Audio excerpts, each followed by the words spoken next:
ఇప్పటిదాకా మనం మాట్లాడుకున్న కసాయి కొడుకులు అసొంటోళ్ళు ఎంతమంది ఉన్నారో, కన్నోళ్ళ కోసం ఆరాటపడే పిల్లలు కూడా గంతమంది ఉన్నారు సమాజంలో. ఇవాళ రేపు ముసలోళ్ళు అయినాక వాళ్ళకొచ్చే పెన్షన్ తీసుకొని వాళ్ళ తాన ఆస్తిపాస్తులు రాపిచ్చి పూటకో ముద్ద పడేసేటోళ్ళు చాలా మంది దాపరమయ్యారు. ఇంకో కొంతమంది అయితే కాళ్ళు చేతులు చక్కగా ఉండి ఆలపనాలు చేస్తున్నా కూడా అయ్యవలను తీసుకుపోయి రోడ్ల మీదనో అనాథాశ్రమంలోనో వాడేస్తారు.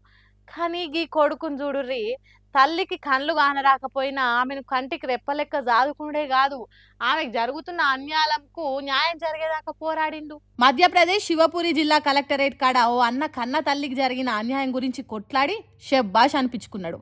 కన్హయ్య అనే గీ అన్న పాపం కళ్ళు కనబడిన తన తల్లికి రేషన్ వస్తలేదని అధికారుల చుట్టూ కాలరిగే తట్టు తిరిగిండట.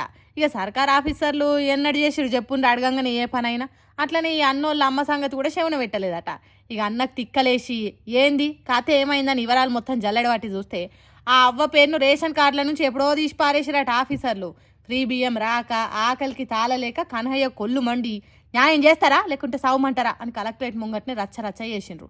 అధికారులు ఆ మాటిని రేషన్ కార్డులో మళ్ళీ పేరు చేర్చిండ్రో లేదో తెలియదు కానీ ఆఫీసర్లతోటి కొట్లాడి అందరికీ ముచ్చటెరకయ్యేటట్టు అలా నిర్వాకం బయట పెట్టినాం అని అంటారు ఇది చూసిన జనాలు.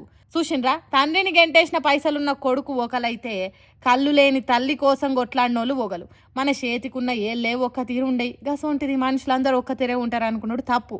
కానీ మనం ఏం నేర్చుకుంటున్నాం, సమాజానికి ఏం నేర్పుతున్నాం అనేదే అస్సలు ముచ్చటీడ.